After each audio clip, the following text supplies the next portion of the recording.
The laughter was the worst part.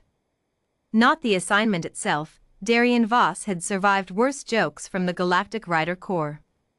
Not the paperwork, not the long walk across the muddy compound, not even the smell of the medical wing where broken mounts were kept until they were quietly put down. No. The laughter.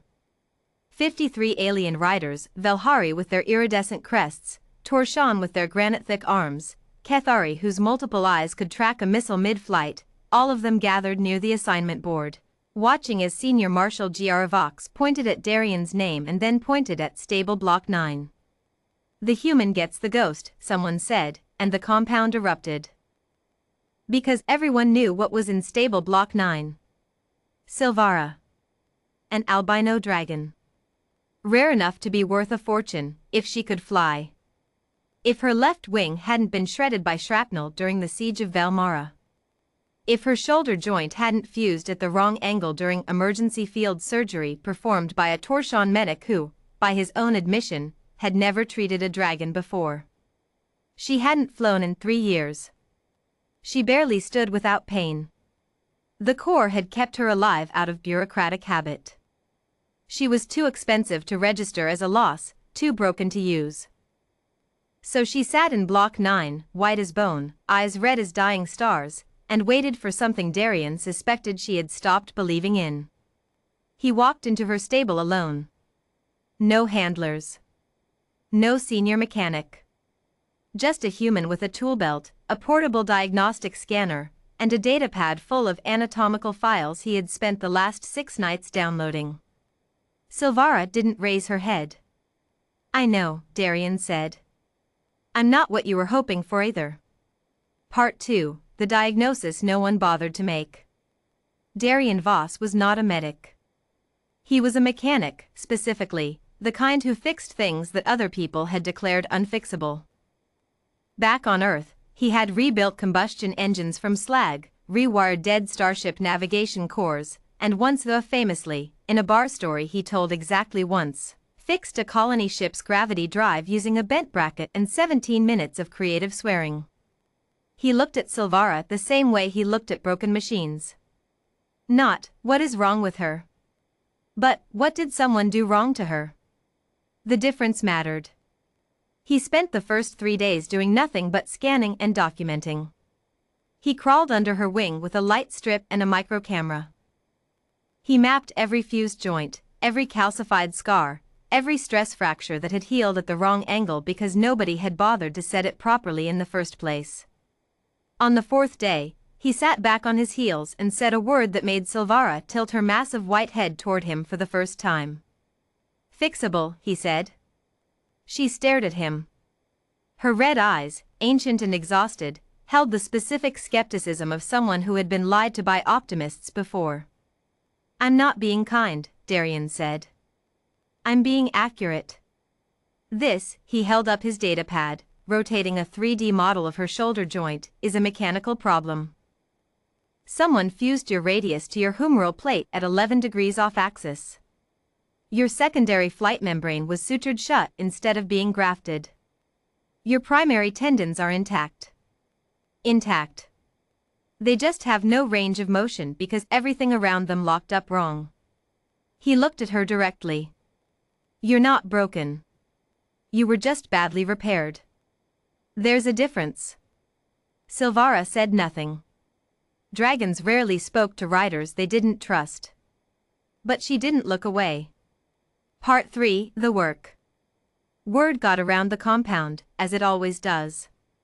The human is trying to fix the ghost. Riders passed by Block 9 on unnecessary errands.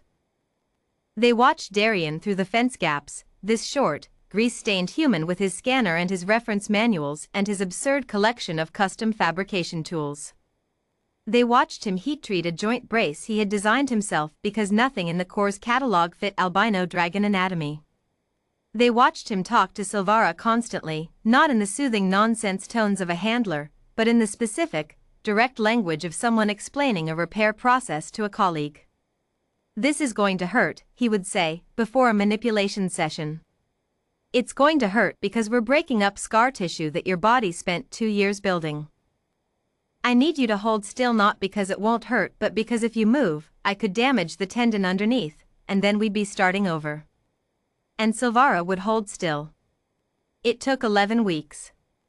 11 weeks of daily manipulation therapy, custom fabricated joint supports, 3 separate procedures performed under local anesthesia that Darian administered himself after studying core veterinary protocols until his eyes burned, and approximately 400 hours of what could only be described as two beings, a human mechanic and an albino dragon, stubbornly refusing to accept that something was permanent.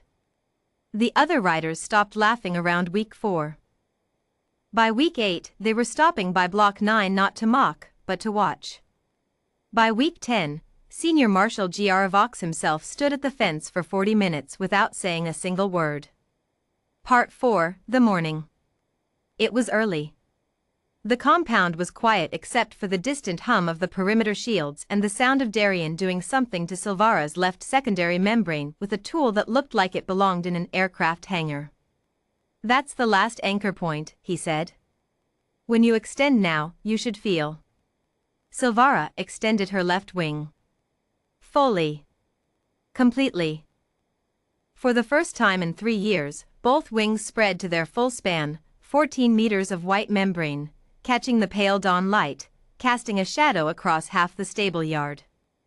Darian stood very still. He was not a man who cried easily. Mechanics couldn't afford to be sentimental about their work. You fixed the thing. The thing worked. You moved on. He was not prepared for the way Silvara turned her enormous head and rested it, very gently, against his shoulder. He was not prepared for the sound she made, low, resonant, felt more in the chest than heard with the ears. He was not prepared for the weight of it, or the warmth. He put his hand on the side of her jaw. Yeah, he said, roughly. I know. Part 5, Flight. They gave Silvara a flight clearance evaluation at noon. The entire compound came out to watch, not because anyone ordered them to, but because word had somehow spread to every block, every wing, every maintenance team and administrative office. Torshan riders stood beside Velhari navigators. Cathari scouts clustered near the landing strip. Someone had brought a comm relay so that off-compound personnel could watch via link. Darian stood at the edge of the field. Silvara walked out of her stable and into the sunlight, and the compound went silent. She was enormous and white and achingly rare, and she moved without a limp for the first time in 3 years. She spread both wings, both equally, fully, and the shadow she cast swallowed the first 3 rows of observers. She looked back at Darian once. He nodded. She ran.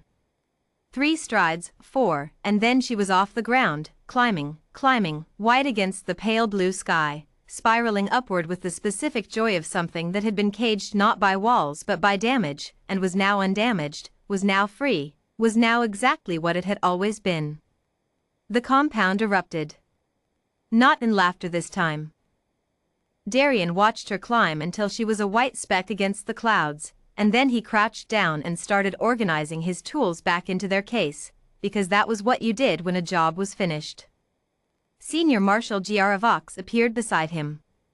She's requesting you as her assigned rider, the Marshal said, after a long pause. Formally. By name.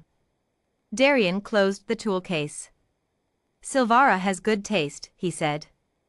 Vox looked at him for a moment, at this small, grease-stained, thoroughly human mechanic who had done in 11 weeks what 3 years of official core medicine had failed to do.